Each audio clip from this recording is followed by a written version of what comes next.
So let's cultivate our motivation and begin by recalling that everybody wants happiness and nobody wants misery.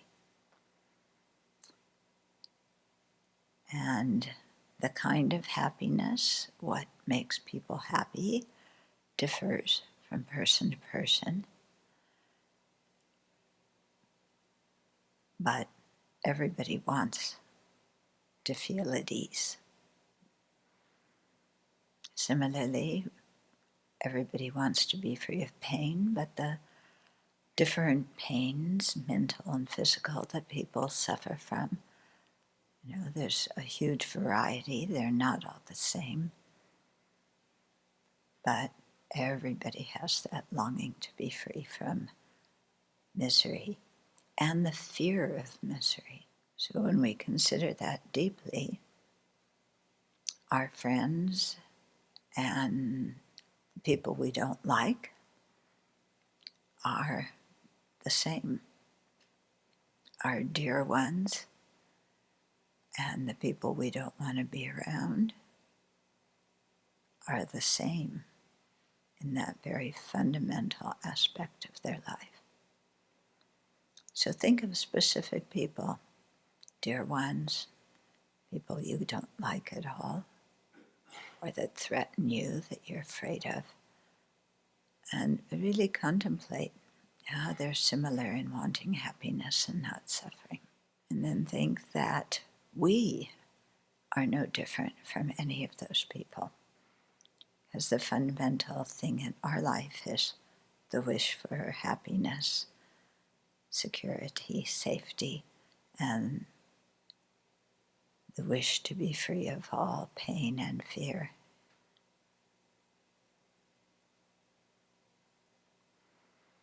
So all of us are the same. So given that similarity, how can we just look out for ourselves,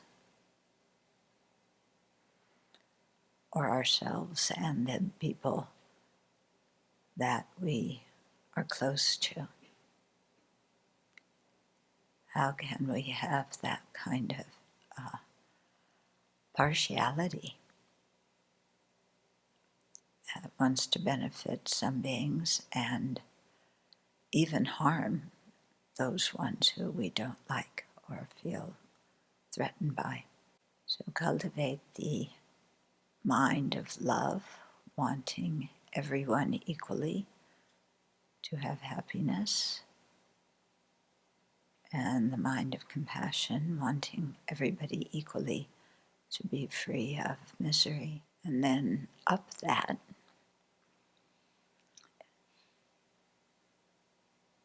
so that we want to get involved and benefit all those beings. And to do that, we have to free ourselves of all of our biases and ignorance and so on, and to generate our good qualities. And to do that to the fullest extent.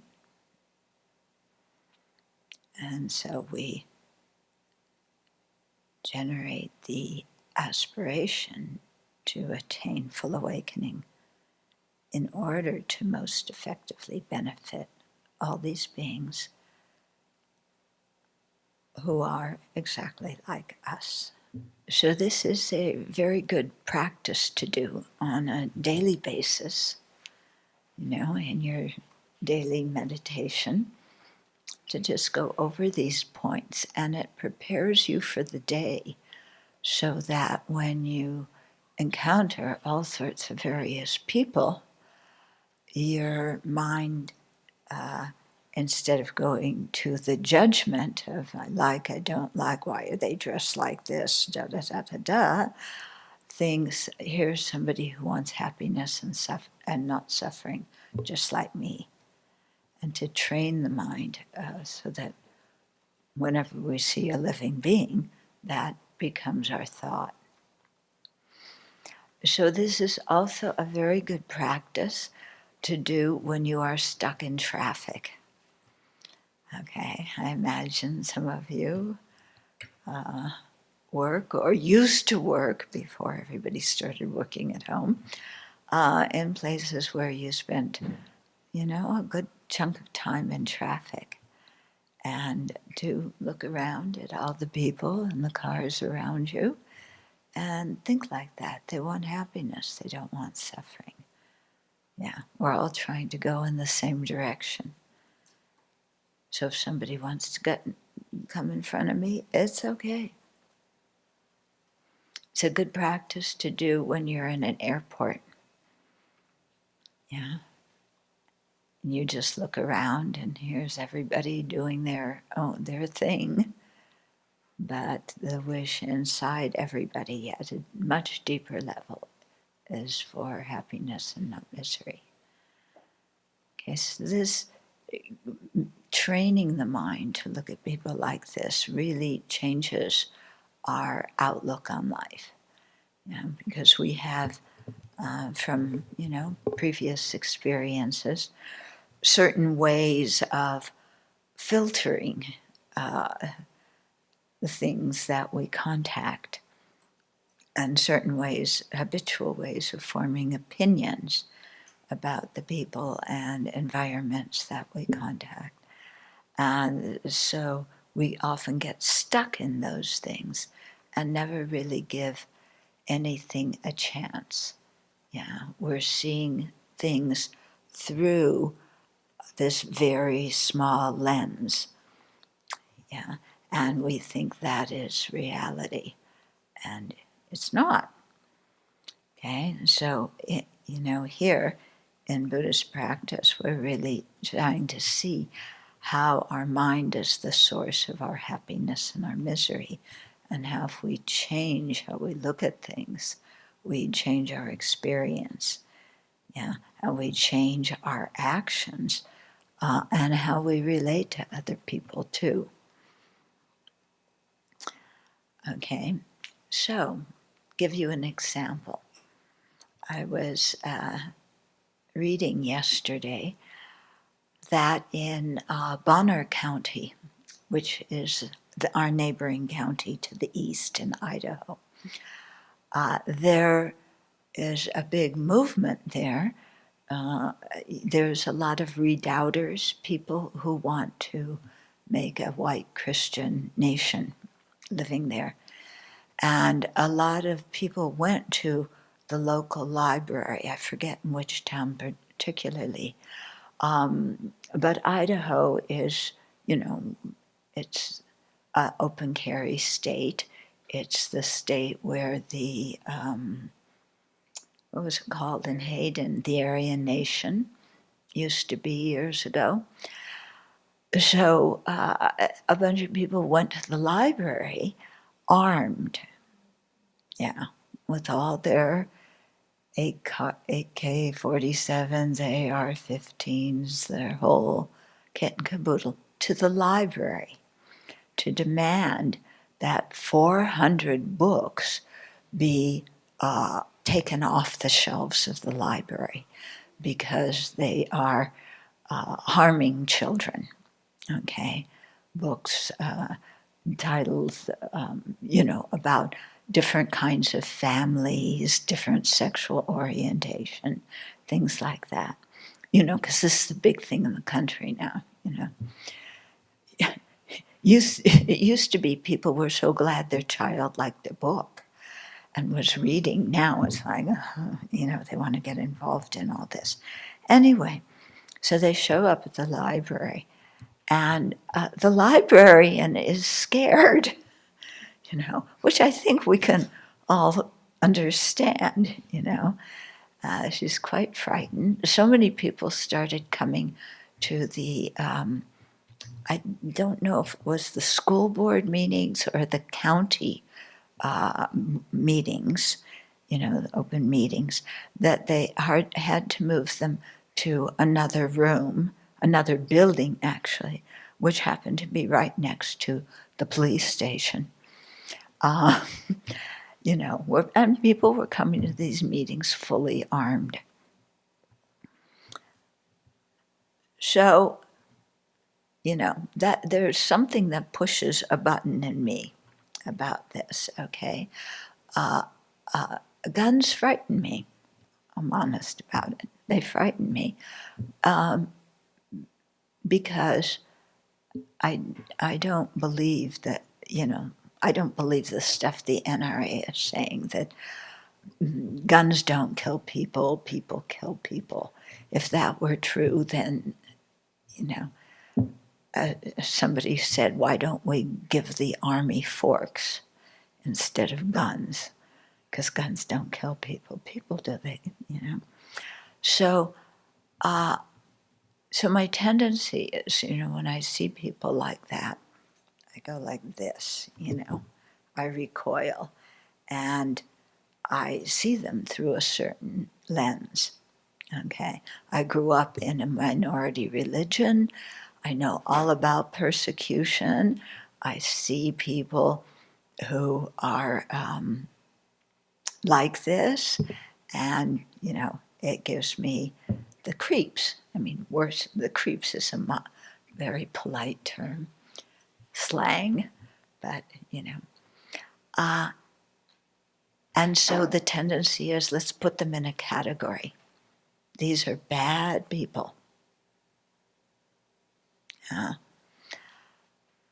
And they want to do this and they want to do that, and they're going to take away my freedom, and they're going to, march up to the Abbey and demand that we all become Christians. And, my mind can hallucinate and do several various scenes of this.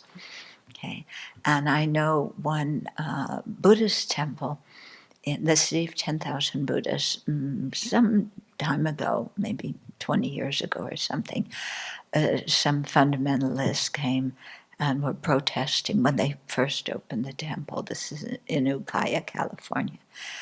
And they were protesting outside. And the master there instructed his students to bring them cold drinks and snacks because it was really hot. And they did, and they brought those things and said, you must be really hot standing out here protesting in the sun, please have some lemonade or whatever they offered them, okay? And that has, that has made me think, instead of seeing, my projecting on these people, oh, they're all alike, from head to toe, they're all alike. They all think the same way. They're all dangerous. They're all out to, destroy what I love. And so I want to stay away from them, okay? And to see, oh, wait, no, they're sentient beings like me. Yeah, they get thirsty in the sun. They get hungry in the sun. I used to protest. They're protesting, We're not that different. And, why are they protesting? Well, they're unhappy about something. And so I think about these people in Bonner County. My personal theory is all this hullabaloo about children's books and what's being taught in school. I don't think that's the real thing that's going on. I think that's the superficial mask of it. Yeah. But something deeper is going on inside those people. And unless we open our hearts and talk to them and try and understand what they're actually suffering from and make friends with them, unless we do that, this kind of thing is going to continue. So it's very interesting to try and talk to people who you traditionally say, put in a group and say, I don't like, or I'm afraid of. and make an effort to talk to them. And it's really amazing when you do, okay? Motorcycle gangs also used to be something I was quite afraid of. I grew up in LA, the home of the Hells Angels, and I remember them roaring, around with their leather jackets, and the look that you have when you're a Hells Angel. And what happened, I don't know, a year or two ago, we got a call one evening that a man had been murdered outside of a bar in Hayden, in some Coeur d'Alene. And so a few of the nuns went down. We were requested to go down and say prayers for him and talk to the family. And as it turns out, he was a biker. And they'd even made a film about him. He was involved in smuggling drugs into the U.S. Anyway, it was his mother, who loved him dearly. And some of our nuns went down, did prayers for him, talked to the mother. He had a whole group of friends who were bikers. So I think it was a Sunday, it was sharing the Dharma Day, something was going on here.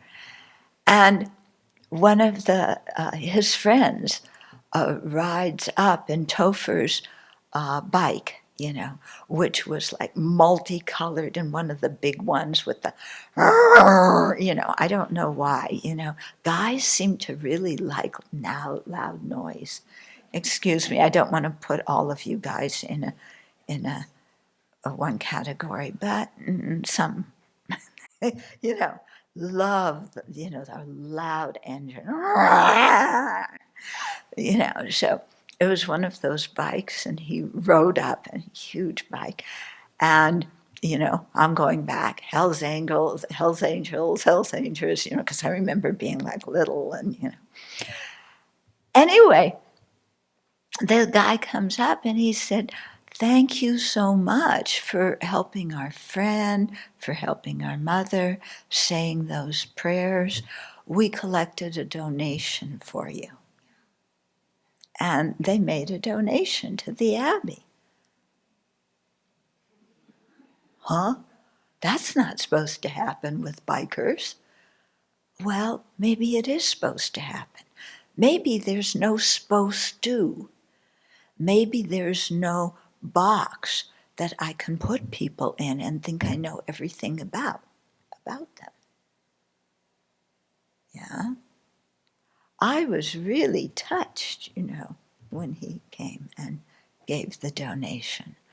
And his mother has stayed in touch with us. We just got a letter recently. Yeah. So, when you think of examples like this from your life, then you see, okay, something's wrong with the way I'm seeing things. The way I prejudge people, the way I create stereotypes and think I know everything about them. So I don't want to do this with these guys who are in Bonner County, Yes, I'm intimidated by their guns, yeah, but I would like to talk to them.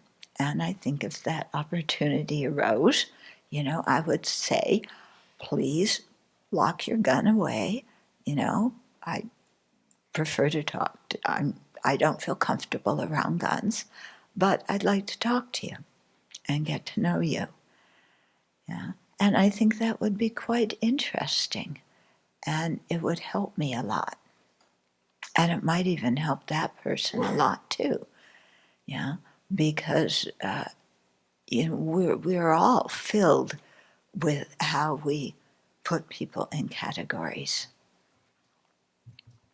And it makes us suffer. So this whole meditation about seeing how everybody wants happiness and doesn't want suffering equally. But we all get happiness from different things. and we all suffer from different things. So somebody gets happiness from toting around in the supermarket a military weapon, or they think they're getting happiness. Okay, yeah, but they're more than that. Yeah, and that's a symbol. They're trying to say something else by doing that. Yeah. I don't think that you carry around a weapon like that when you feel like the world is safe. Yeah. When you feel like your world is dangerous, when you don't know how to trust people, then you think that a weapon will protect you. Yeah. Of course, statistics say that if you have a weapon in your home, you're more likely to be injured in gunfire. But that argument isn't going to do anything to people, like the ones who went to the library in Bonner County. Yeah. It's like what's going on underneath that is manifesting in that kind of behavior. And those of us who were teachers before we became nuns, there's a few of us here, we learned, dealing with kids, that kids will show certain behavior, but it's symptomatic of something else. And if you just deal with the behavior, sometimes we miss the point. Okay? Example, I had this wonderful third grade class.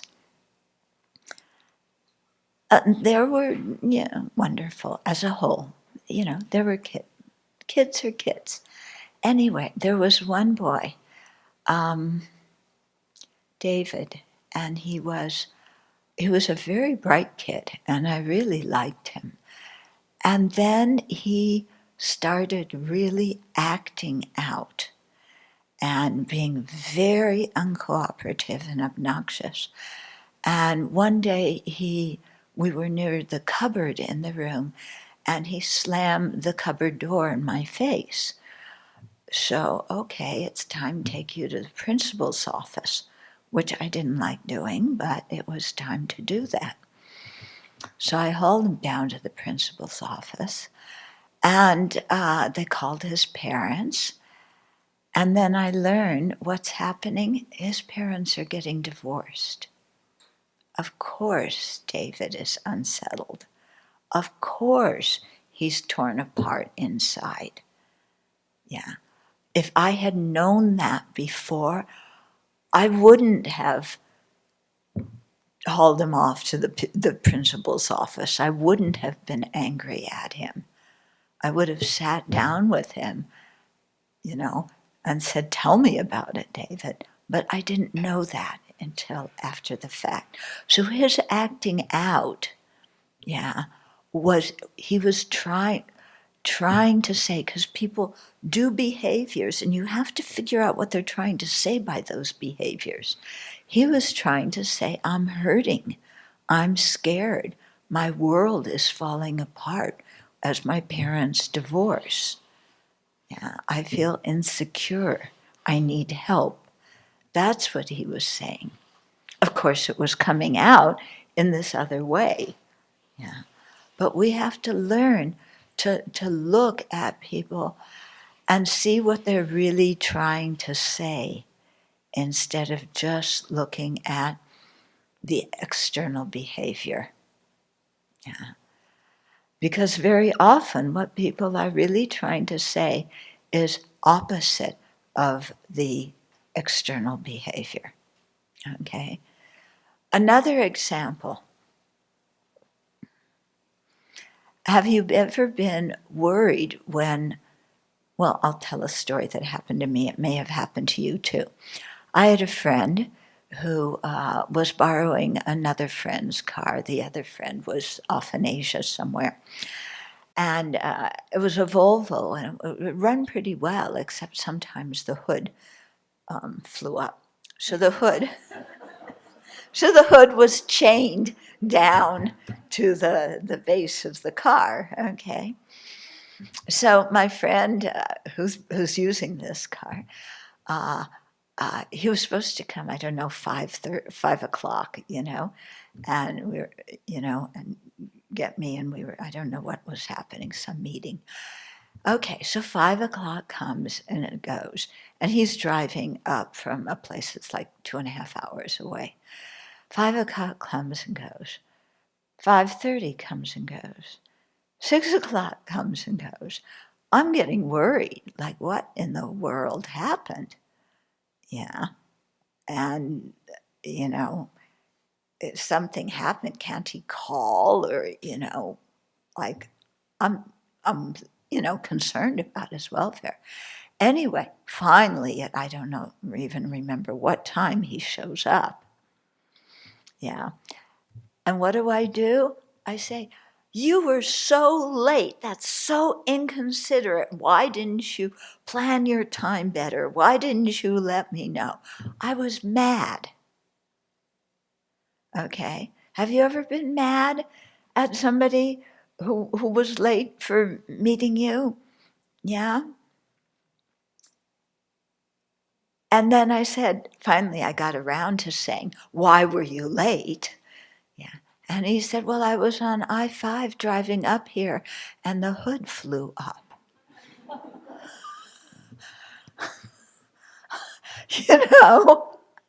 And oh, you mean it's a wonder that you're still alive, that you were able to get away. He was in the fast lane, that you were able to get off the highway or pull over some way, and you didn't get killed in the process. So I was so relieved. Okay. But my behavior of anger, okay, why I wasn't really angry at him. Yeah, I was scared. And I was trying to say, I was scared and I'm so relieved that you're okay. But instead of saying that, what do? I say, why did you borrow that car anyway? And if you borrowed it, you should have taken it to the shop and got that thing fixed so that the hood wouldn't fly up. Okay? So look in your own life and see sometimes, and in the lives of the people around you, and see sometimes how our behavior is not matching what we really want and what we really want to say. Okay? Okay, here's another one.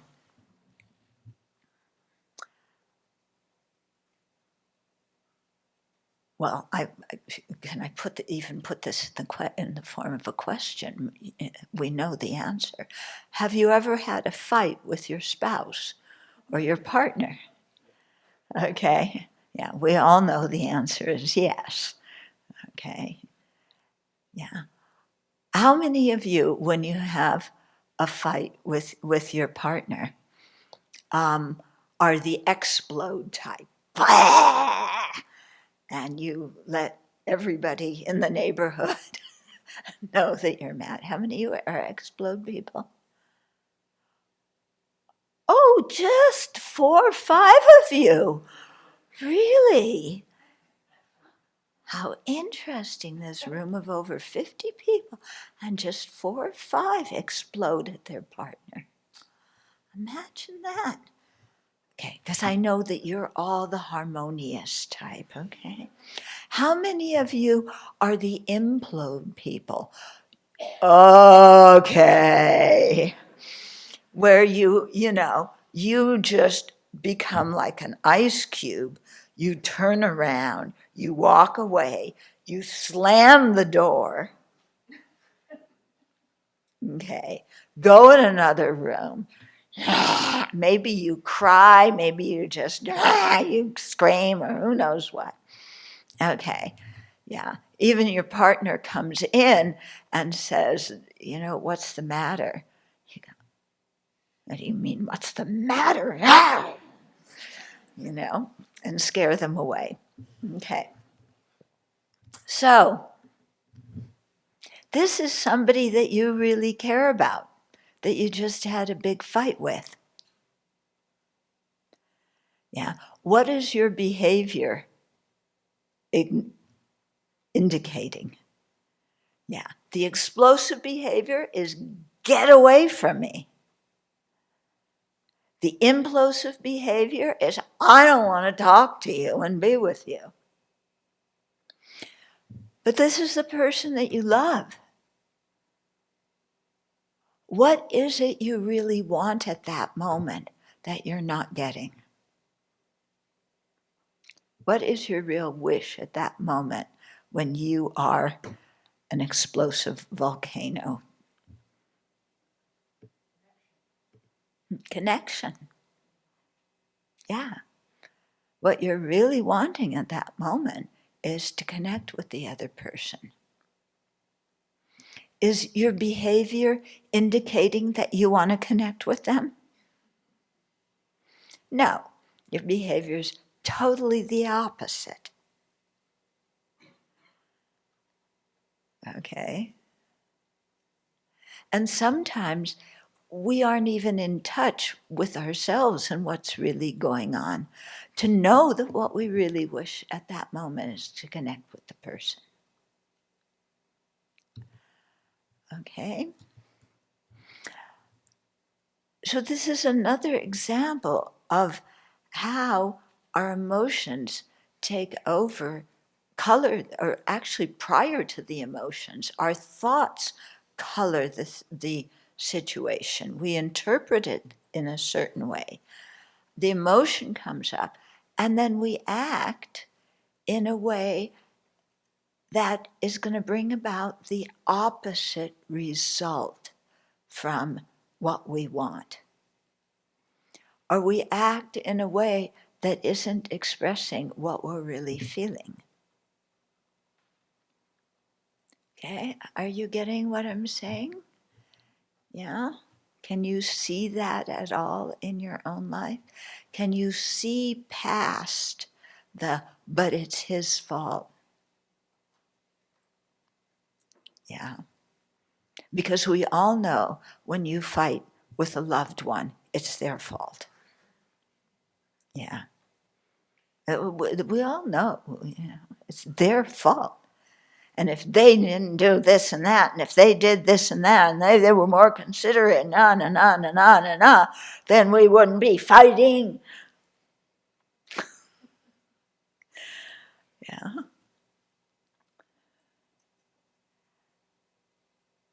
So we either do that, and it's all their fault, or, variety on the theme, it's all my fault. Oh, we have fight after fight. It's because something's wrong with me. I just can't keep it together, and I'm always doing things that annoy other people, and what's wrong with me? Okay. In other words,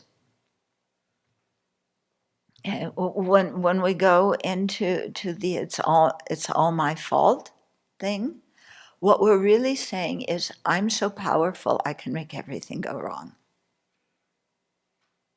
You feel like you have no power, but the thought behind it is I'm so powerful, I'm the one who can make everything go wrong.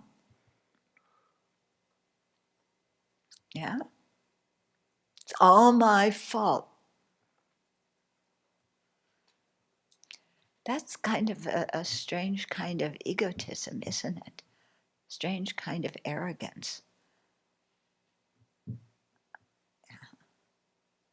So all of this, okay, it's all showing our distorted way of thinking and how the emotions that those thoughts bring are make us out of control and make us act in ways that are counter to what we really want and make us act in ways that just create more, more anger, more resentment. Yeah. Whereas if we could really touch base with what is it inside that I'm really trying to say, yeah, and say that in a nice tone of voice, then there might be a chance at some real communication and real closeness. Okay? So, coming back to seeing everybody as equal and wanting happiness and not suffering, if we, start out with that and really, train ourselves. It's a training, like you train yourself to type, you train yourself to drive a car, you practice to be able to look at people, and when we see them with eyes like that. Okay, His Holiness the Dalai Lama, when he says that he sees everybody like a friend. Yeah, and he does. I've seen him in a number of situations. He will sometimes not like what somebody's doing and, articulate that to the other person. But underneath it, you know that he cares, and he does see people as friends. And it's amazing to really watch that. Years ago, I was part of the Mind Life conference, the scientists who were having dialogue with His Holiness, not because I was a scientist and not because I was a Buddhist expert, but because my friend was in charge of videoing the whole things, and he delegated to me the role of changing the tapes. That's how I got in there, okay? Not through any merit of my own. Anyway, so there was one scientist that, there were a couple of scientists when we were eating, we ate dinner together, and one of the scientists asked a question about Buddhism. And another scientist, I was sitting at the table, another scientist proceeded to give the answer, giving a whole dialogue about it.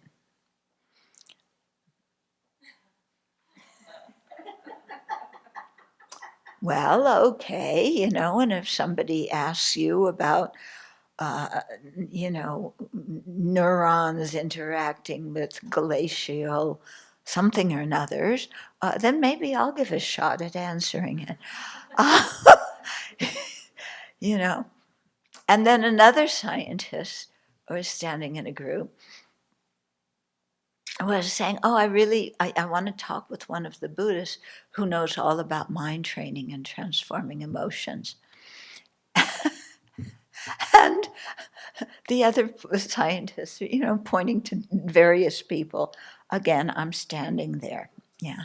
And one of the other scientists, who was a woman, so she understood the situation, she was saying, pointing to me, she can answer the question, but nobody paid attention to her. And nobody paid attention to me. So this, yeah. So, okay, I formed an opinion of these scientists, yeah. Especially, the one who went off and explained some Buddhist theory. And I saw him at another conference, because sometimes the same people came to the different conferences. And it was the first session, and His Holiness walks in the room. And this guy, he knows His Holiness from previous conferences. He goes up, "Hello, Dolly, it's so good to see you again," and walks up and gives the Dalai Lama a hug. Oh, God. What planet is this guy from? Doesn't he know you don't go and hug the Dalai Lama? You know, that you don't talk to the Dalai Lama like that. But His Holy, so I'm sitting there going, oh, God. And His Holiness, it's like, "Oh, hi, so-and-so. It's very good to see you." Nothing. His Holiness is not offended at all. Yeah, he's not shocked. He just greets this guy like a friend. So he really means that when he says, whenever I see somebody, I see them as a friend. Because I certainly wasn't seeing the guy as a friend at that time. Okay. So I'm telling you all these stories not because they're all about me. Well, maybe a little bit because they're about me, but to indicate that when we're talking about Buddhism, we're not talking about some abstract theories. We're talking about our lives, and we're talking about our minds and how we think and how we relate to the world and how we can begin to look inward instead of always looking outward, to look inward and understand our internal world, which will help us understand other people's internal world. Yeah. It will also improve our behavior towards other people, and which, when our behavior improves, our relationships improve. Okay. So, all of this that we're talking about has a lot of relevancy to our lives. Hmm? Okay, so now I should say something from the book. Oh, I wanted to add more about the story about Shariputra from yesterday, because you may be wondering, well, what's the moral of this story? Am I supposed to be like Shariputra and like just get, Shariputra? Because we all look at the situations. Yeah, Shariputra is really justified in getting mad at that guy and, and just saying, "Forget him. I'm not going to try and help him. He's, it's useless." So we might really kind of think, "Oh, yeah, that's the moral of the story." No, that's not the moral of the story. The moral of the story is that Shariputra had been practicing the Bodhisattva path. He was really practicing generating that loving, compassionate, altruistic intention to become a Buddha in order to most effectively benefit each and every sentient being. And he had taken the Bodhisattva vow and really, was going in that direction.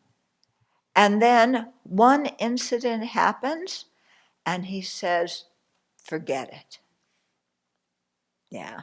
Useless trying to help sentient beings. Yeah. So, what's going on? Yeah. It's pointing out both Shariputra degenerated his bodhicitta, his compassion. He degenerated his love and compassion and altruism by getting so angry at this guy. Yeah. And once you have taken the bodhisattva vow, to really be of great benefit to sentient beings and to get to become a Buddha in order to do that, then giving it all up is not so good. Yeah, they compare it, and this is quite a simplistic thing, of you're having a big feast and you invite the whole world to the feast, yeah, and everybody's really happy they're coming to this, they're going to go to a feast, and then you cancel the whole thing, yeah, because one person insulted you. That's not so cool. Yeah, even in worldly terms, you don't do that kind of thing. So the point was here, Shariputra was not taking care of his mind very well. Yeah. And he just let the anger take over such that he disinvited everybody from the celebration of, practicing the path and, going towards awakening. He disinvited everybody from all of that. And also, based on one person's behavior, he just, thought he knew everything about all the rest of us. Okay, so it's saying that if you do that, it's extremely negative karma. Yeah.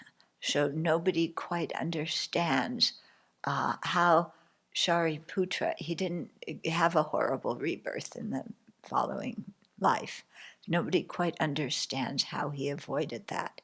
But the point was, don't experiment on your own and see if you can act like that and avoid a lower rebirth.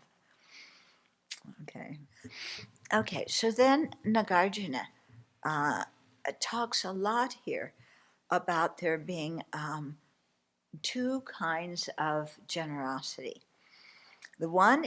First one's the generosity of demons, and the second one is the generosity of the Buddhas. Okay, so he then says, if in this practice one is robbed by the thieves of the fetters, the different unrealistic, unbeneficial, disturbing attitudes and wrong views, yeah. So if our generosity is infected with, what's an example of you give, but your mind isn't really giving? I'm giving because if I give you something, then you'll do me a favor later. I'm giving because I want you to know how wealthy I am. I'm giving because I want you to praise me to other people.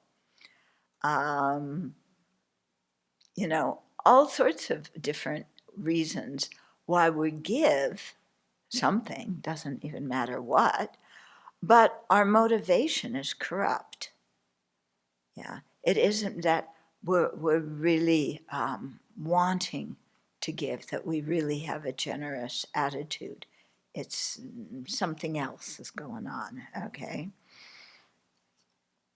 So that's called the generosity of demons. The demons being, these disturbing attitudes and emotions. Okay, so your mind is afflicted by worries and abides in fearfulness. Like, I'm worried I won't like you, you won't like me, so I'm going to give you a present. I'm afraid of you. If I give you a present, maybe you won't harm me. Okay. So if we give like that, that's the generosity of demons. Okay. And that is what exemplifies generosity that is staying on this shore. This kind of generosity is not reaching the other shore. Okay. When there's pure giving, which is when there's an absence of the thieves of these harmful attitudes, yeah, that is the dana of the generosity of the Buddhas. Dana is the Sanskrit word for generosity. So that's why you'll see around here little things that say dana basket or put dana here. we're not asking for somebody who has that name to be put there. It's the Sanskrit term for generosity. Okay, so if people want to make offerings, that's what it means. So sometimes I'll say generosity, sometimes I'll say dana. Okay. But if we really give with an attitude that wants to share and give, that is the attitude of, following the path to Buddhahood. So this is why at the Abbey we try and practice what is called the economy of generosity. Okay, I say try to practice because we are trying. We are not fully awakened Buddhists yet. Okay, but we envision an economy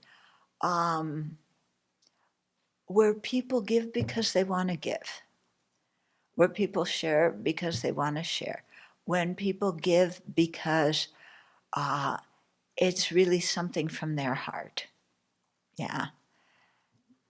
The gift almost becomes inconsequential. What is so important is the mind with which the giving is done. Okay, so this is quite different than the rest of our society. I mean, of course, we function in society, we use money, you have to. Yeah, the Abbey, we're not going to pay the guys who are building the Buddha Hall by giving them some bananas or something. Yeah. Yeah. We're going to give them some paper and they're going to, Actually, just, every month we give them one piece of paper. That's it. Yeah. Just one piece of paper with some ink on it, and they do all this work for a whole month. It's really amazing. I mean, they work very hard for one piece of paper. Okay, so, in most Buddhist centers and places, you get charged. Yeah, and you get charged if you're going there, and you get charged for everything. One Dharma center retreat center I used to teach at, they had Tylenol in a bathroom, and the Tylenol was available to everybody, but there was a sign of, if you take a Tylenol, please leave a donation. Huh? You can't even give away a Tylenol? Without asking. And they had a specified, I don't know, it was like 25 cents. That was years ago. It's probably up to $1 or $2 now per Tylenol.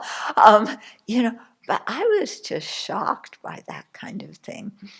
Yeah. Because the way the Buddha set things up was he wanted what he was doing and what all of his disciples did to be freely offered, okay? So that you're not, okay. If you have to function and raise money, okay, then where do you go to teach? You go where people are wealthiest and give the most money. Even if you're asking for a donation, you pick the places where you're more likely to get a donation. Okay, that is corrupt as far as I'm concerned. Okay, and many Dharma centers and so on, it's not even on donation. There's a fee. Yeah. So the way the Buddha set it up is that there was a relationship between the monastics and the lay people. The monastics share their practice, they share the Dharma, and the lay people reciprocate by providing life's necessity, okay, food, clothing, shelter, and medicine. And that's the way he set it up. so that it was an economy of generosity. And so the Buddha taught not only the wealthy people in his society, he taught the impoverished people. He taught anybody, everybody who came without bias. And so that's the way he would like it in his sasana, in his dispensation, in his doctrine. So that's what we're trying to do here. And there's other monasteries that do like this. And then there's other ones, and especially Dharma centers and retreat centers, that where it's pay to go, okay? But it really affects your mind when you try and live like this, okay? So after lunch today, we'll be doing one little ceremony of the food offering, and all of you have been quite generous and brought food.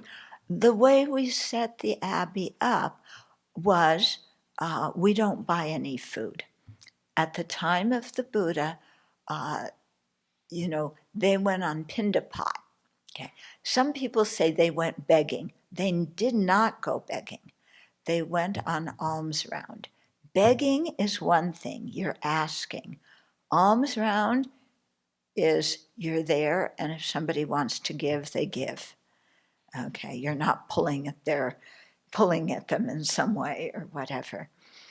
Okay, so the monastics would go on alms round. People would supply food, and some people gave food, and some people didn't give food. And some people had feasts, and some people gave one banana. It was all okay, because the purpose was you are dependent on other people's kindness. So that helps your practice of seeing people as kind. Yeah. Because if what you eat every day, and if you eat every day, depends on others, then you see them as kind, and you see that they work hard to get the wherewithal, and then out of the kindness of their hearts, they give you some. Okay. So that's the way we want to be as spiritual practitioners. And, we hope that people will support us. Yeah. When I started the Abbey like this, and I said, we're not going to buy any food, people said, you're crazy, you're going to starve. Yeah, you're going to starve. Well, we're still alive. We haven't starved. Yeah. The day I moved here, Tracy, who I didn't even know at that time, and some other people from Coeur d'Alene had stocked the house with food. I didn't know these people. Yeah. I think you were involved. You must have been involved. You know them. Yeah. She was a lay person at the time. Yeah. And like, wow, I don't even know these people. They don't know me. And there's food here. Okay. And there's been food here since then. There was one day when the refrigerator got empty, but there was still food in the cupboards. Okay? But aside from that, people out of the goodness of their heart, because they want to give. Okay? And we want to give, so we give. And it changes your mind when you see things this way. Even if you have to go in the world and pay for things, don't think of it as this is just a transaction. Think of it as, I'm giving the grocery store or the car repair shop, I'm giving them a gift. I care about these people. I want to give them something. Okay? And so again, it's a training of the mind, to train our mind to be generous, to train our mind to want to share. And in the process of it, and this is a point that Nagarjuna brings up here, is we begin to see that actually nothing belongs to us to start with. We always say, this is mine. This is mine. This is mine. This is mine. The whole world is potentially mine, with my sticky, greedy hands that want to get my fingertips on everything. Okay? But actually, nothing is mine. Even the things I call mine are not really mine. Okay, let's take this package of tissues. Okay, the package of tissues, by the way, can be very important in your life. Yeah? If you have a cold, or if you just have allergies, or you have a runny nose, and there's no packet of tissues around, you're in big trouble. You know, you're at some important meeting going,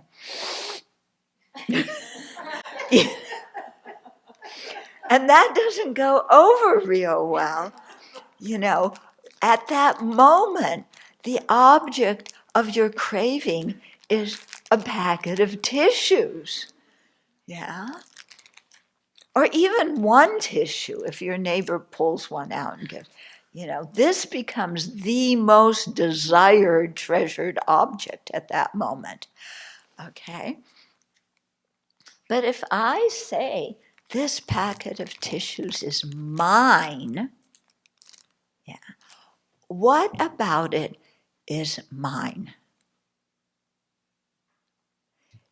If it's sitting here and I'm out of the room, and you happen to see this package of tissues here, or somebody, you know, God forbid, puts it on somebody else's table, are you going to say, oh, this is children's packet of tissues? No. Yeah.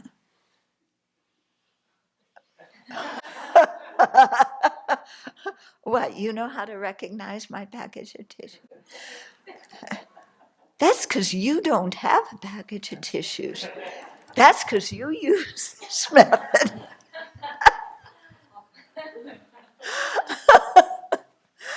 Okay, but there is nothing at all about this packet of tissues that is mine. Yeah? Nothing. You can go through each tissue individually. You can look at the package. There is nothing indicating in this that it belongs to me. Even I put a stamp on it, you know, with my name and return an address. So if it gets lost, you can mail it to me. That still doesn't make it mine. Okay? So it's interesting how we come in contact with different objects and even with people. And we say, this is mine.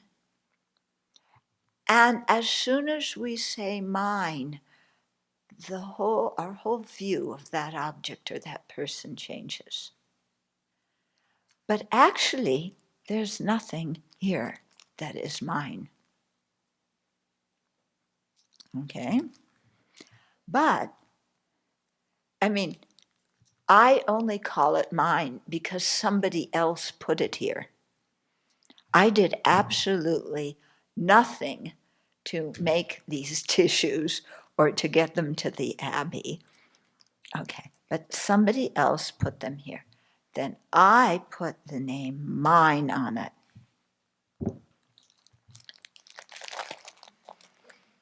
These are my tissues. Don't you dare take one. Because even though there's many of them,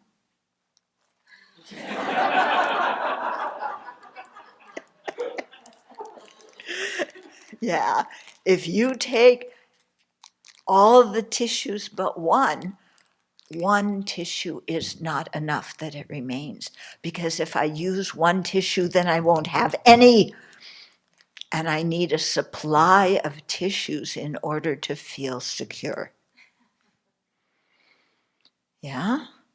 Because if you have allergies, you go through tissues a lot. Yeah? And I don't want to be bereft of tissues. Mine. Yeah. If you're my friend, I will consider giving you one tissue, not the whole thing. Okay. If you're sitting close to me and driving me buggy because you're sniffling all the time, even I don't like you, I will give you a tissue.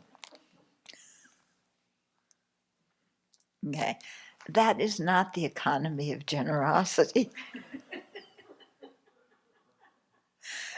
That's the economy of self, that's the self-serving economy. Okay.